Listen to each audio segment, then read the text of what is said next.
Because if you got chaos, AI can scale, it can scale chaos. But if you got clarity, AI can scale clarity.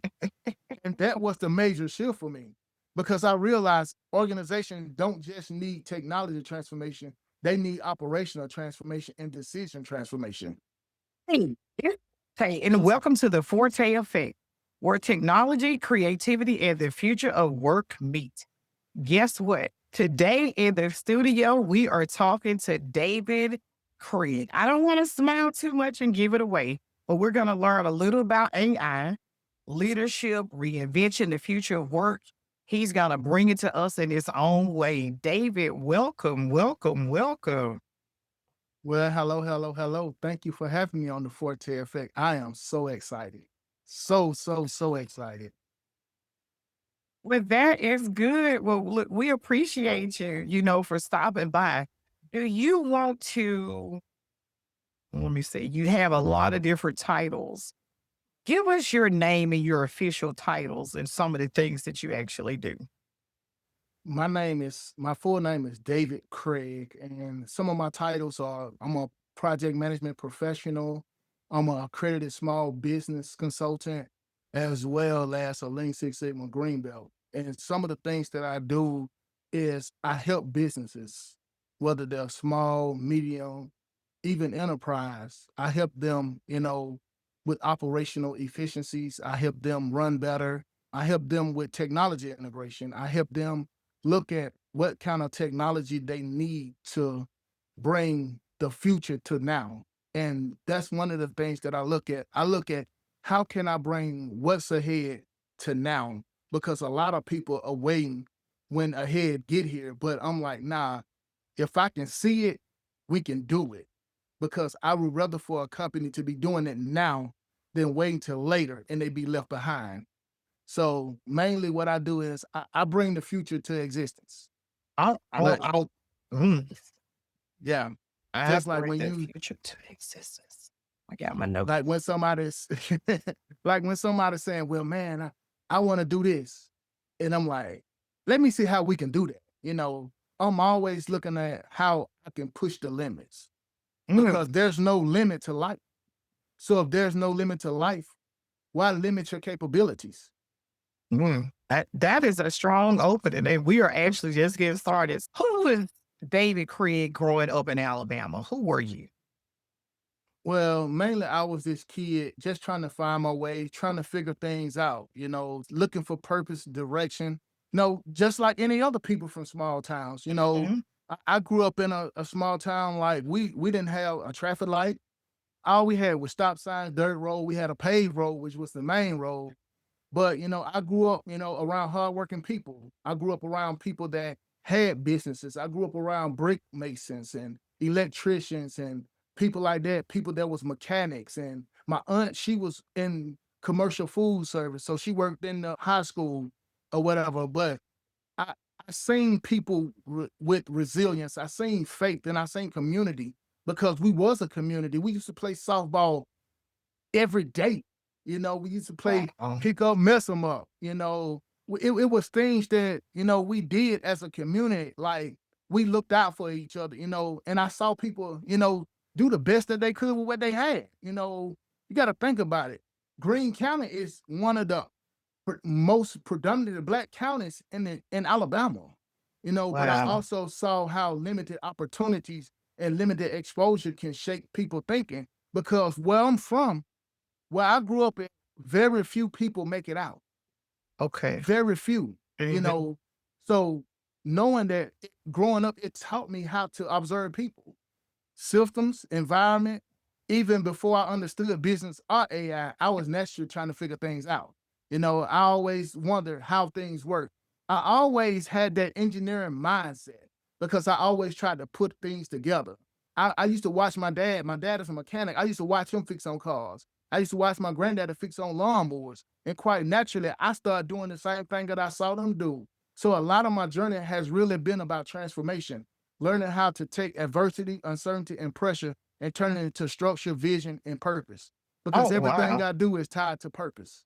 Because you can't make impact if you don't have purpose. If you make impact, you make profits. You can't make profits if you don't make impact, and you can't make impact if you don't have purpose.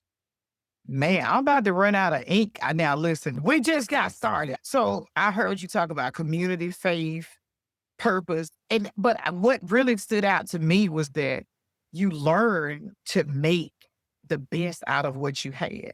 So you have sent a strong community message about being from Mantua, Alabama, Greene County. Sometimes the majority of people, you don't even make it out, nor even come close to the things that you've actually been able to do, being driven by purpose and grounded. But you also served in the military.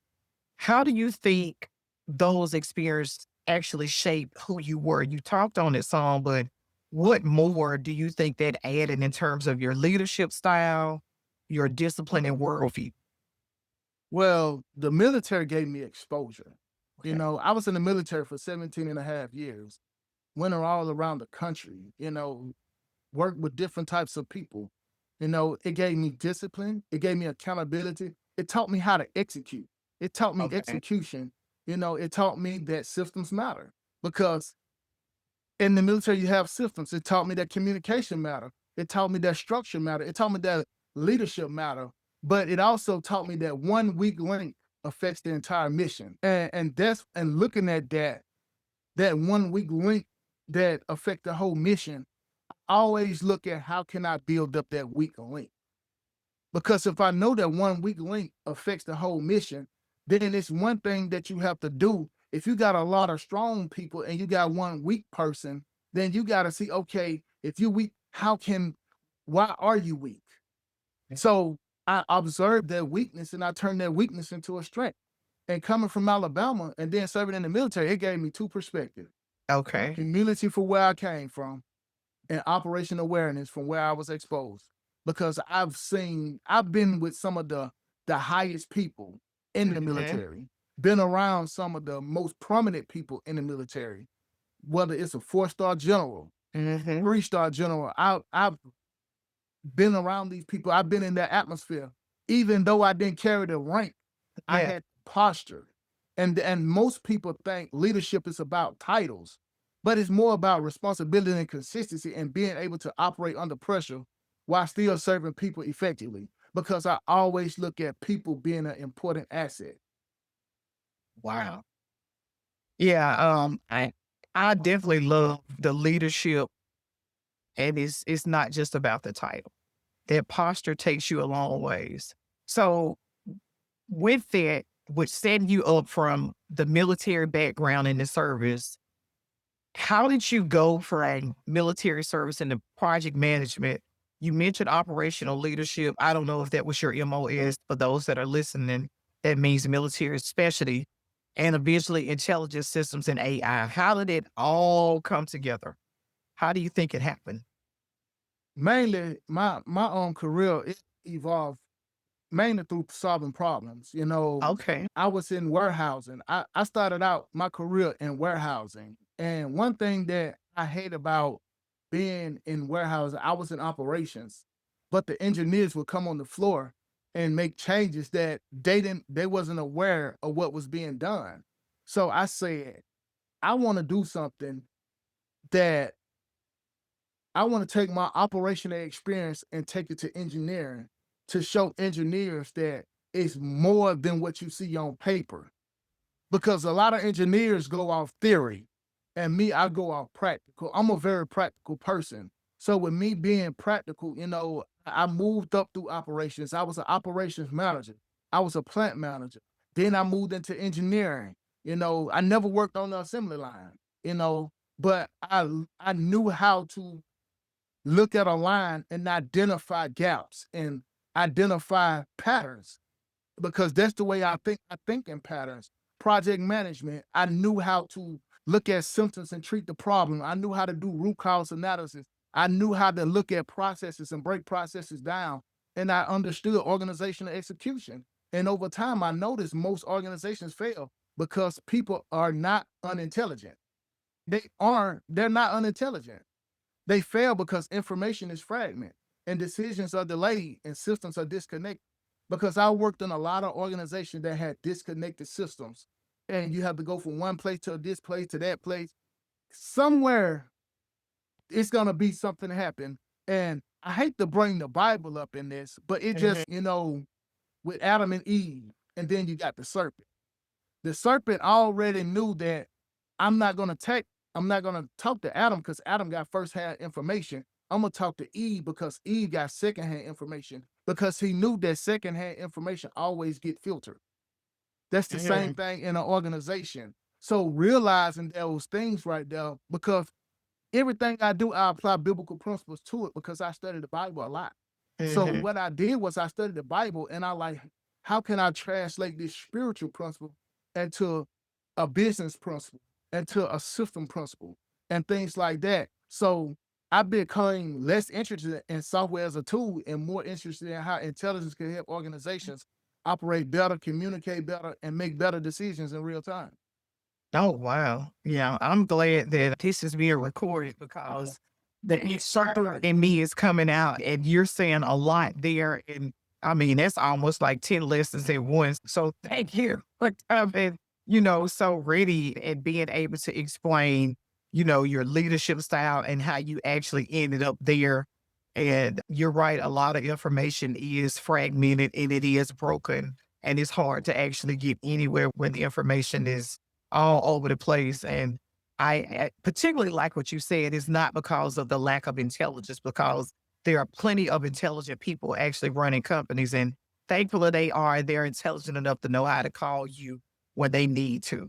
Or either they might not be aware of it and they actually need to.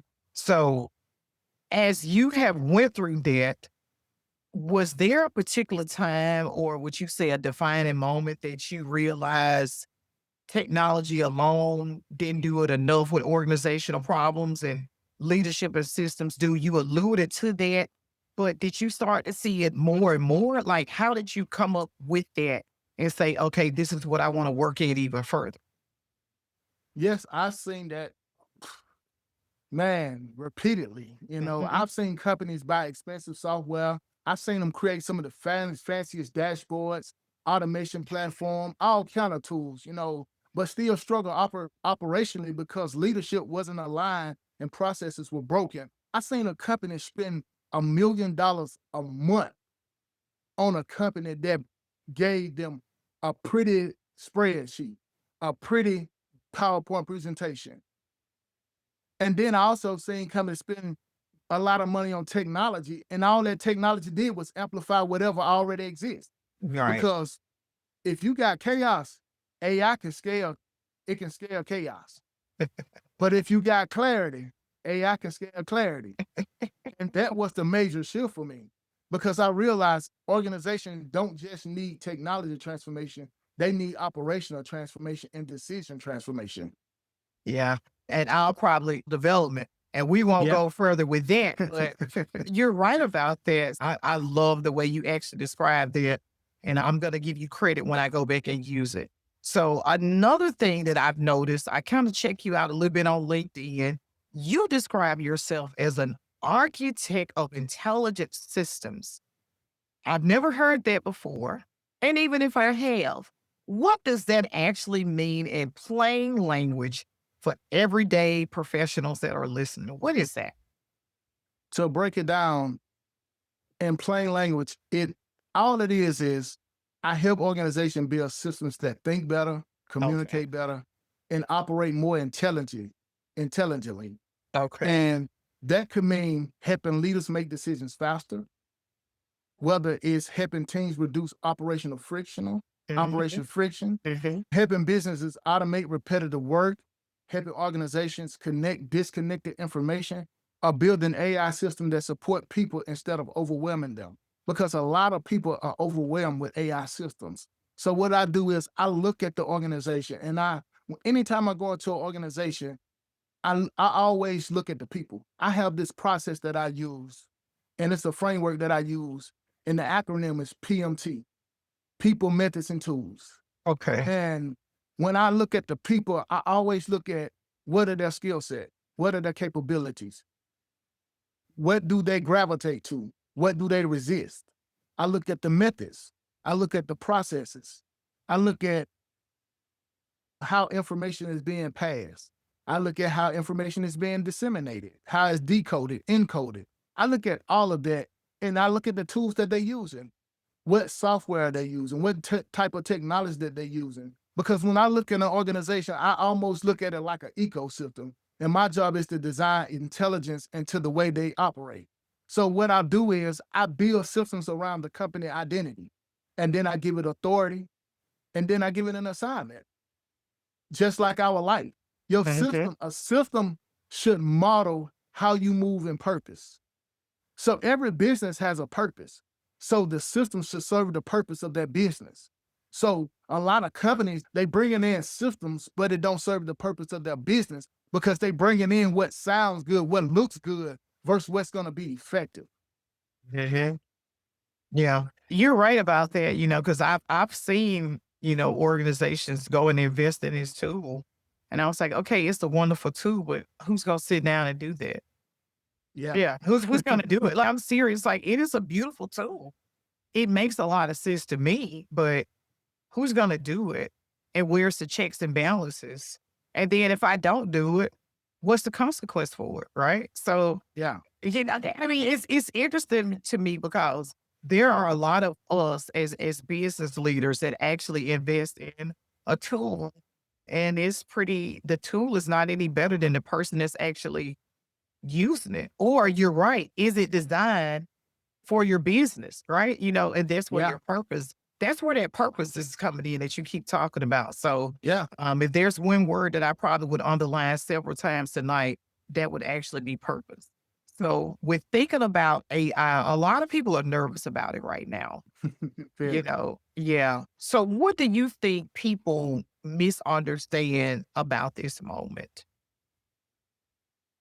I think because of media, because of a lot of jobs being lost and things like that, I think people believe AI is only about replacement when really this moment is about redistribution. Okay. And when I say redistribution, AI is redistributing speed, access to knowledge, operational leverage, decision making capabilities. And the people who struggle most won't necessarily be the people without degrees. It won't be people without degrees Mhm. because people with degrees are set in their ways Yeah. because they so stuck on that piece of paper that they don't want to evolve away from it. But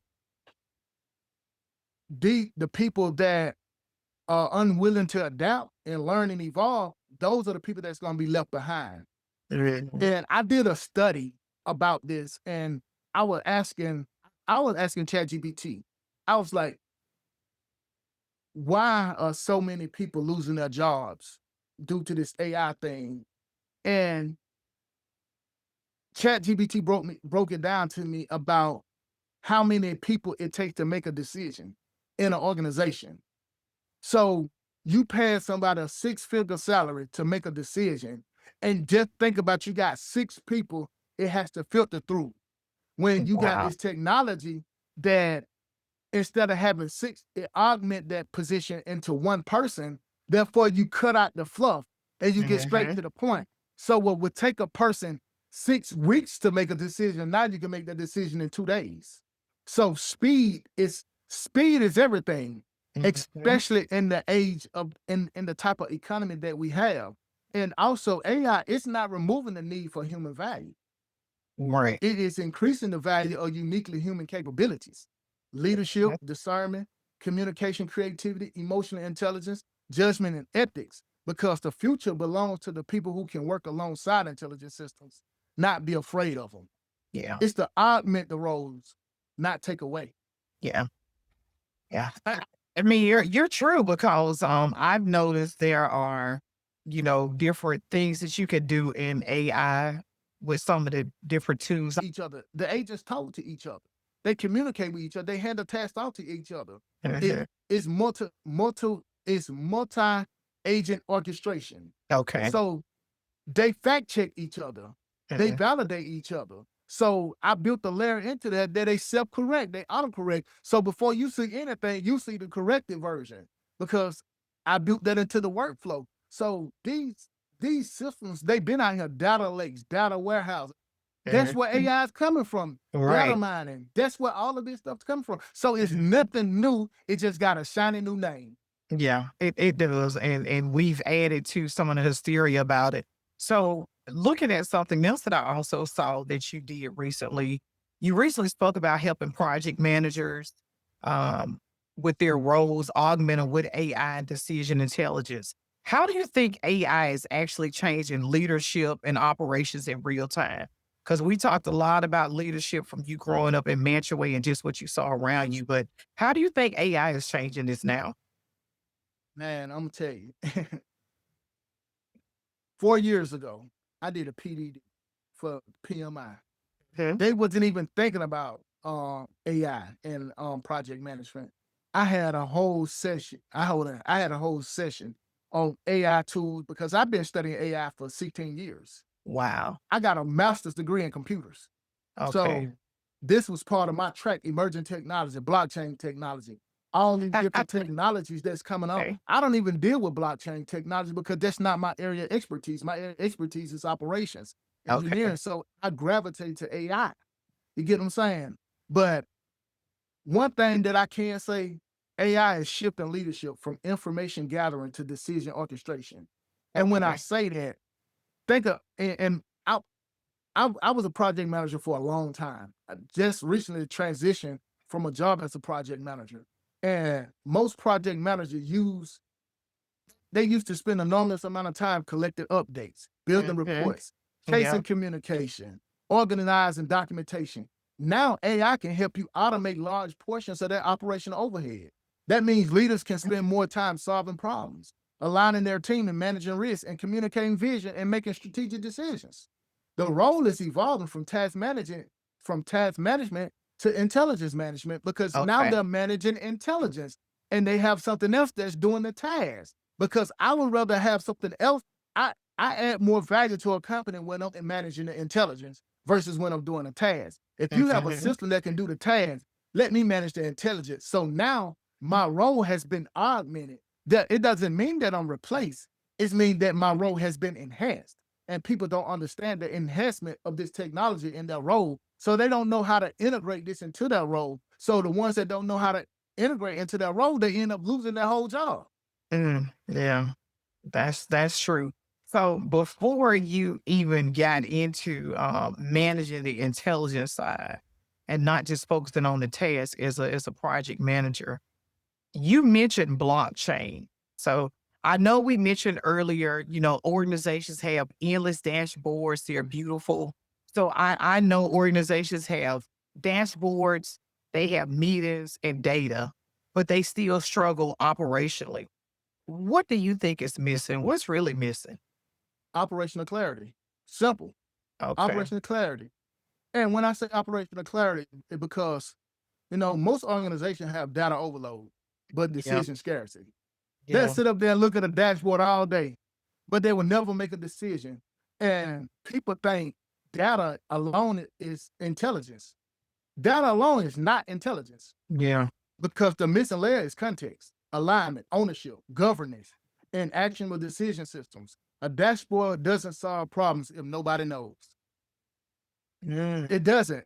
It don't solve a problem that if nobody knows what matters, who own the issue, what action should be taken, or how success is measured, that dashboard is it's just something else that you're using to delay or destroy your organization. Because a lot of wow. times we be dashboard overloaded.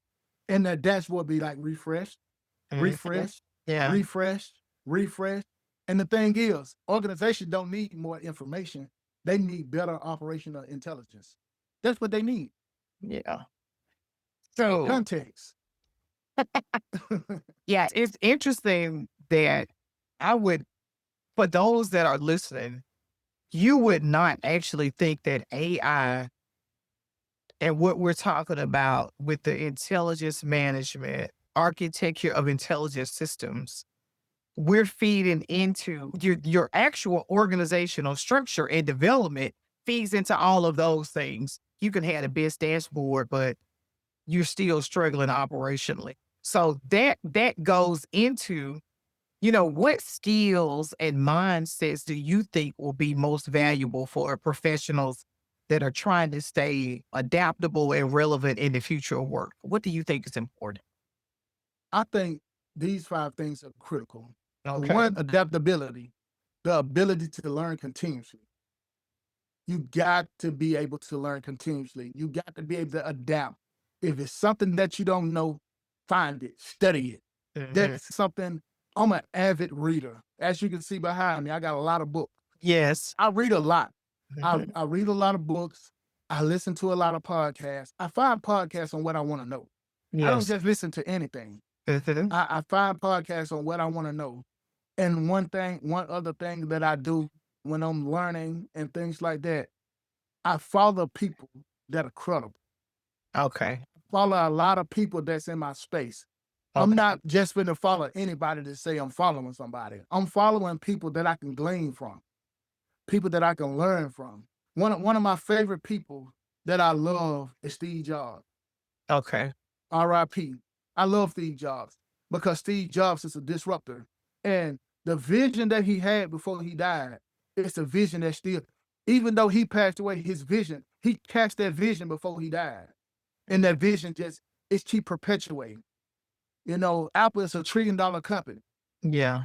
But that's because of vision. And that's because he knew that he had to adapt continuously. He knew that the company had to adapt. The product looked the same. It's Mhm. nothing different about the iPhone. But if you Yeah. look at how it adapted over the years, just because the outside stayed the same, that don't mean that the inside did. See, and that's the thing Mhm. about a lot of people is they so focused on the outside and they ain't focused on the inside. The inside matter more than the outside because the outside is just cosmetic. Mhm. But another thing is systems thinking. Understand how decisions, people, and technology and operations connect. You got to have a system. You got to think systems. Me, like I said, I look at patterns. I always can track something because I look at the patterns. I'm always looking at, okay, this happened like this. Then I look at how can I trace this back here. And I even did that in my own family because I was like, why is this happening? So what I Mhm. did was I started thinking back and I started looking at patterns, even within Mhm. myself. You got to think about it. You are a system. Right. You are an intelligent system. Yeah. So all of those things matter, and also communication. People who can translate complexity into clarity will become extremely valuable. That, Yes. in other words, keep it simple. Take something that's so complex and make it simple. When you can make complex things simple, and I tell people, I build simple solutions that solve complex problems. That I don't makes have to do sense. all that engineering and things like that. I'm looking at because the straightest way to your point is a straight line. Why do Yeah. all them curves? You ain't doing them a spinning engine, doing all that all that winding. Go straight. Yeah. And another thing is decision making. AI can improve options, can provide options, but humans still carry responsibility. So Right. you can never take the human out of this. You can never take the human out. Yeah. And that's what people don't understand. And also human leadership, Yes. because you gotta have empathy, integrity, discernment, and trust. And all of that will matter more than any AI driven world Yeah. because technical skills matter, but human centered leadership becomes the differentiator.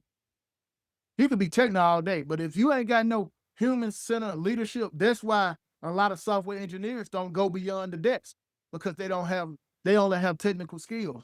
But when you have those people that can develop and can govern, that can be around human and leadership and things like that and can articulate those things, those are the people that go to the top. Yeah. And don't Yeah. get complacent with what you do. Spend 30 minutes to an hour a day learning something different, even if you never use it. You never know when it's gonna come in handy. You're right. No, you're right. Is it anything more you want to say about that? Because that's interesting. I mean, especially when you said like you'll meet a software engineer and they're brilliant, but the other part of those other elements with all due respect and honesty, because usually I've worked around a lot of tech people. And my joke always is, Forte, you're an extrovert. Most Yeah. technical people are introverts. So really, I'm that tech adjacent person that meets everybody in the middle to maybe bring it back to the community, if that makes sense. I'm the godmother out here in the community to try to marry these worlds, because you're right. Highly technical people, they those skills are very different to take that leadership to the next level. So you spot on. You've noticed a lot of patterns. So there's that's I'm a real. people watcher. Yeah. Mm. I'm a Well, people watcher. But the yeah. thing is, like, I have a diverse background. Mhm. A lot of people don't really understand my background and Okay. things like that. And like a lot of people, if I don't tell them that I was in the military, because I don't talk about the military, it just depends on the audience I'm around. I may talk about manufacturing, or I may talk about operations, I may talk about technology, AI. I may talk about business. So my background is so diverse that sometimes, you don't know what part of me that you're gonna get. But the Right. thing is, I've learned how to govern that Hmm. and read the room and know my audience and things like that. So that's what keeps me from being this person that's socially awkward to a person that is sociable, Yeah. because I understand the difference between the two. I've talked tech with somebody, and then you may hear me talk about something else with somebody else. Yeah. You Yeah. know, so I know how to adapt to my environment, but a lot of software engineers don't. They Yeah. just know they just got matter of fact backstory on them, so you know how to approach them. Everybody don't get that opportunity. Right. That's right. You get what I'm Yeah. saying? Yeah. So it's just an honor. Yeah, and likewise, I will say when I did meet you and talk to you, was just like we knew each other. So I appreciate you for being authentic and paying attention to things that were going on, and for believing in me, because I am not the most technical, but I do try to be authentic in the things that I do. So as we think about the skills, the mindsets, and there sometimes we have to make shifts in life. Do you feel there was ever a season in life where you had to just reinvent yourself or with your career? You have to know who you are beyond the role. And an uncommon calling don't have a title. Yep. It don't have a title. It just, I'm gonna take it to the Bible one time because that's just how I do things. But when God told Abraham, "I'll make your name great," He didn't say nothing about a title. He said your Mhm. name. So Yes. my thing is, my I'm more focused on my name than a title. People ask me, "What should I call you?" I just tell them, "Call me David." You know what I'm saying? Knowing that, it also taught me that growth often requires discomfort. And sometimes Mhm. you have to let old version of yourself die so new capacity can emerge. And I had to die to myself. Yes. And me dying to myself is what brought me to this position that I'm in, where I'm doing things that I never thought that I would do. I'm not a software engineer. I'm Right. gonna tell you that right now. I don't know I don't know anything about software engineering. But what Okay. I do know is I know how it's supposed to work. But I know Yes. how to design stuff. So what I don't know, I design to help me. Okay. Wow. That makes sense. But in particular, I love what you said about the identity not being tied to the title. And especially even more so what hits home is the income. I have actually been seeing a pattern with women, and let me call it out, Black women in particular. There have been recent changes where either the job is eliminated, they can't afford to pay us, and you've built 10, 15, and 20 years at a career, and it's gone. I interviewed somebody, I Yeah. talked to him. It was early on, 27 and a half years with a company, and washed away. So for you to talk about dying to live again and rebuild and just making sure that your name is great, that's what the Effect is all about. So when people see your leadership, you being innovative and successful, what are some things that this journey has required from you that people just don't see or understand? a lot of sacrifices, Okay. a lot of sacrifices, a lot of internal work, and a lot of responsibility because, people often see vision, but they don't see pressure. They don't see uncertainty. They don't see failures.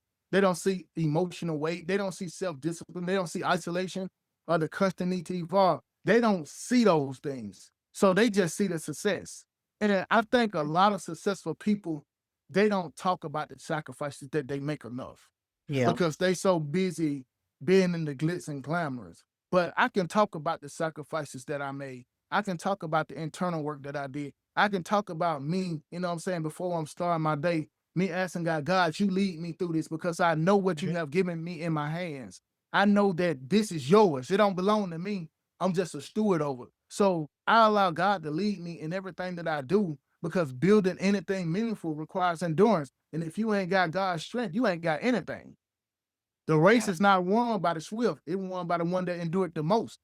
So knowing that there was moment that I had to lead while still healing, or build while uncertain, or stay focused while carrying responsibility for others. Even right now, I built a $2 million platform. Oh, So with me, and I built something that would take the average, that would take a software development company 10 months. I built it in two. wow.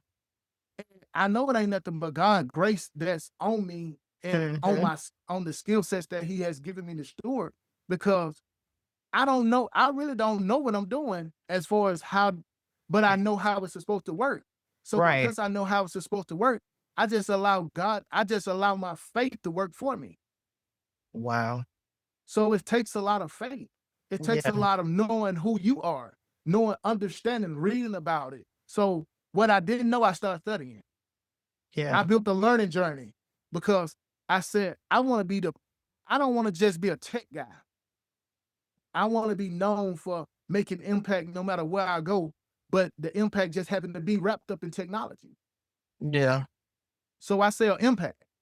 Okay. And I like what you said about not just being known, like as a tech guy and the learning journey and that you're willing to learn, that makes a big difference. But you talk a lot about not just the outside, the inside, the internal piece that people don't see. So you're making a sacrifice by pouring into others. You also lead the men of kingdom, which focuses on faith, brotherhood, integrity, and servant leadership. How do you think those values shape the way you lead innovation in people? My faith grounds everything I do. Okay. I operate off faith. I don't operate off fear. I'm not afraid to fail because I know if I fail, if I got faith, I'll learn. And I know technology without integrity become dangerous. That's why a lot of people are so scared of AI. But leadership without character become the manipulation. And I've been there before. I've been the manipulator. I've been manipulated and I've been the manipulator.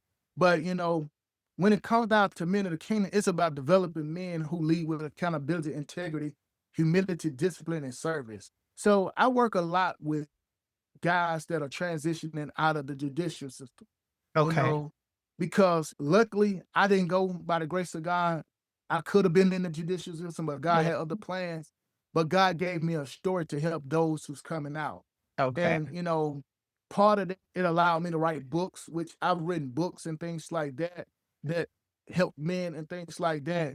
But that influenced how I approach AI and innovation as well, because I don't believe intelligence should only make organization more profitable. I believe it should help people operate healthier, wiser, and more responsibly. Yeah. I appreciate you for that, especially being able to connect people that have been impacted by the judicial system. Because if we look at incarceration rates for minorities and particularly men, they are a bit skewed. And I will say that I used to actually teach in a correctional institution. So just you being able to sew back into people that have been impacted, and like what you said, it could have been you on that other side that was impacted. So for Yeah. you to take the time and share your story, as they say, our test becomes our testimony and our miss becomes our message. So thank you for sharing your truth with other people so that it might actually be a light to them. So as we go a little bit further into Prodigy IQ, tell us about that. And what do you help organizations do? Ultimately, I help organizations solve organizational dysfunction caused by fragmented intelligence. Okay. Most businesses struggle with disconnected systems, delayed decisions, organizational blind spots, communication breakdown, or reactive leadership. And what Prodigy IQ do, it's about helping organizations move from reactive operations to intelligent operation. And our goal is not just automation, but our goal is operational clarity, alignment, and intelligent execution. So mainly what we focus on is how can we make your organization better? How can we augmentate your employees? How can we help you scale without having to hire more, but use what you have? Because Okay. God showed me something a while ago. He said, everything that you need is in you. That's the same thing with an organization. You just got to find what you need inside of what you have. And a lot of organizations don't know how to do that because they have so much stuff disconnected and so many delays, but also they have so many blind spots and breakdowns. And they're very reactive because they're constantly fighting fires and they don't get a chance to be proactive. So they stay in a reactive mindset and a mind state to the point that that become their norm. And that's not how businesses run. Right. Yeah. Yeah. We can't function for so long. We actually think that that's the norm. So as I sit here and I'm thinking about what you're saying, but I'm also going back to where we're from, if the town of Mantuay, I think the population is about what? Is it 1,600 people? Do y'all have that many people in your little No, town? we don't got them. We don't have that many people. We probably got because the thing is, you probably have maybe 500 people. Oh, If that, all right. if that. That Okay. that that's me shooting from the hip with a full clip. Okay. So you're talking about a little town and Mantua is actually Green County. Yeah. Okay. All right. So we're talking about Green County, Alabama. Now, for those that might be listening, Green County, how far is Mantua from Tuscaloosa? Because some people like football and they're like, where's this guy from?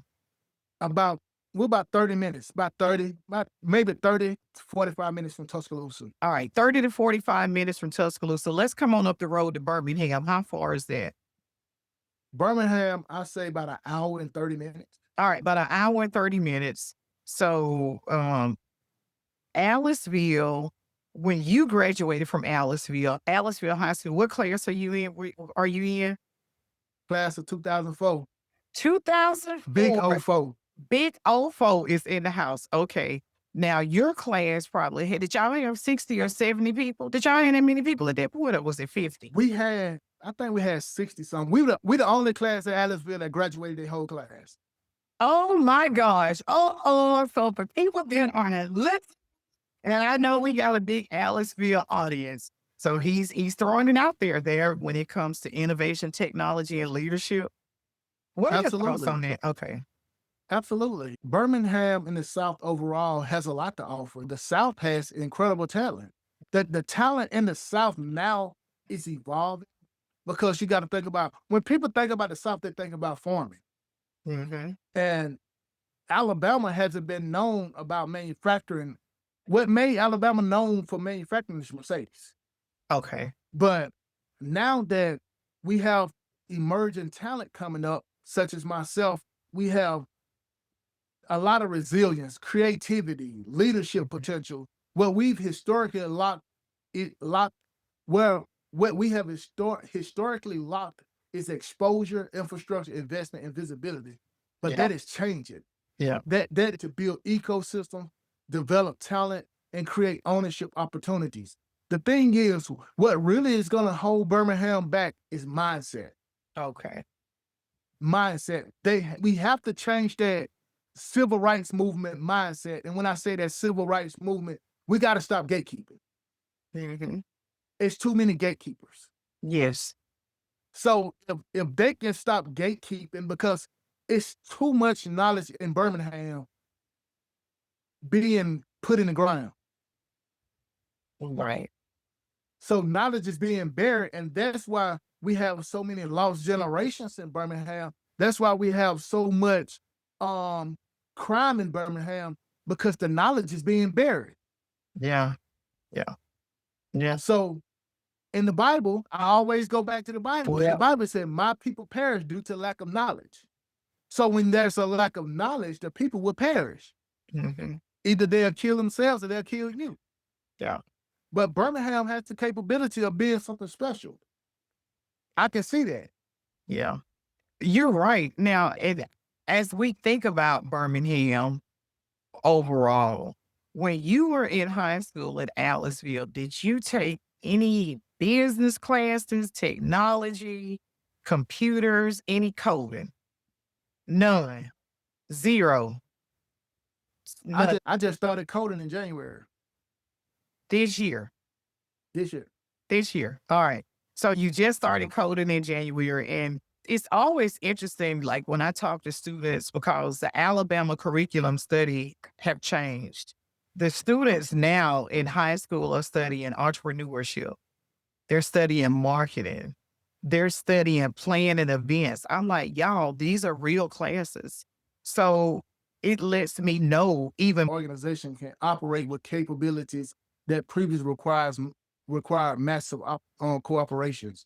I was reading, and I read a lot. okay. Because I love to learn what's going on out there, and I like reading about the startup world. Mhm. And I read about this company. They was $1 billion company, and they had 10 employees. Mm.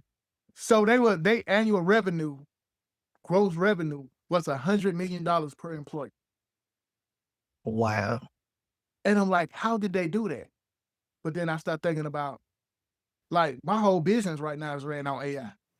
Okay. I don't have to I don't have to do anything. Mhm. All I have to do is put my notes in for the day. Okay. And put my notes in for the day. It gives me a summary the next day of what I need to do, who it reached out to, and all that. So I don't have to do none of that stuff. It creates my marketing messages for me based on research that it does and things like that, based on my um ideal client profile that the people that I'm trying to target and things like that. So I don't it it it, it removes the I can't do that. Right. It removes the systematic thinking. Yeah. Uh, I I only got to be an athlete to be wealthy. I only got to be an entertainer or a Mhm. singer. Yep. You could just be a thinker, Yeah. and if you can think your way out of it, you can get out of it. Yeah. You know, and one thing that concerned me the most is misalignment. Mhm. Misalignment. That's one thing that concerns me, because technology is advancing faster than wisdom. Yeah. Information is advancing faster than ethics. Automations is advancing faster than human development. But Mhm. the future can not only be technologically advanced, it has to be morally and emotionally mature. It Yeah. it got to be that. You know, that's why every system that I build, whether it's for myself is for my company, I always give it a personality. I give it identity. I give it authority, and I give it assignment. Because when you give it that, but I also give it what's one thing that most people don't give. I give it the ability to self-reflect, Mm. that feedback loop, Yep. because it gotta learn from what it do. And therefore it stay where it's supposed to stay because it has a guardrail set in place. Yeah. I like that I like that feedback loop in particular because I was just looking at some notes today on positive thoughts or either negative thoughts, and how all those things actually, loop back together. And I can tell that you are definitely studying coding because that word loop shows up all of it. So shout Yes. out to you for your studying and your new title that's somewhere embedded down in there as a software engineer with that loop. And I won't get any more technical because I can't get any more technical. But So seriously, now for someone that's listening right now, and they're from a small town, military, or either mid-career transition, feeling uncertain about the future, what do you want them to know? What can you tell them right now? One thing that I want to tell them is your environment does not define your ceiling. You know, if I had a kept the mindset of where I came from, listen to the things that were told to me as a child growing up, then I wouldn't be where I'm at right now. But you do not have to have the perfect background because my background is not perfect. You know, you don't have to have the perfect timing, the perfect resources to evolve. Because one thing that stuck out to me a couple Sundays ago when Pastor Don Johnson from the Potter House came and preached at our church, he said, "Do it broke, build it broke." Because you building it without the resources is going to attract what you need. Because when you build in faith, faith attracts. And a lot of times, people don't understand what real faith is. Real faith is you taking that step, not knowing what step you're gonna take next, but trusting God to continue to take those steps and things like that. And the future belongs to people who are willing to learn, adapt, stay disciplined, remain teachable, and keep moving forward. Because the thing is, let me tell you something.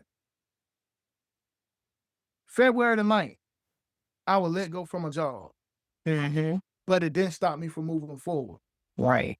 because I realized that I was let go because it was holding me back. But when the job let me go, it catapulted me. It Mhm. allowed me to do things that I never thought that I'd be able to be doing. And Yeah. I'm doing it with ease. I'm doing it with grace. And I'm doing it unapologetically. And I'm doing it for me. Yeah. I'm doing it for my family. I'm doing it for my Mhm. kids. And Right. I'm doing it to inspire others. Because the thing is, I don't want people talking about how much money I have, Mhm. how many cars I got, what kind of house I live. I want people to think about how a conversation with me changed their life and pushed them into their destiny. Yeah. Because your current season may not be your final form. Yeah. And small beginnings do not disqualify big assignments. Do not despise the days of small beginning. Anytime God starts something out small, there's evidence that it's going to be big. Yeah. He That's started the true. world with 2 people, Mhm. and look at the population. Yeah, you're right. Yeah, yeah, look at the population and I will say, I think being for me, because I've actually been in Birmingham in this area since 1997. I will say that I did attend high school up here during my 10th grade year. So small town has its advantages with community. Hmm. The neighborhoods now, I'm gonna say, and this gonna be maybe something I go study again one day in life or look at getting a PhD in it. Fences in neighborhoods perplex me. We can come to our neighborhoods. They're nice. They're Yes. beautiful. The houses are immaculate. The grass is green. It's manicured. The driveways are pretty. Nice cars sitting outside. But most of us have actually lost that feel of community and knowing our neighbor. Yes. And what has happened is that we've lost that human connection because I remember in my first conversation with seeing you, you was like, "Hey, I'm from where you're from. I want to do something back home. I don't want to forget home."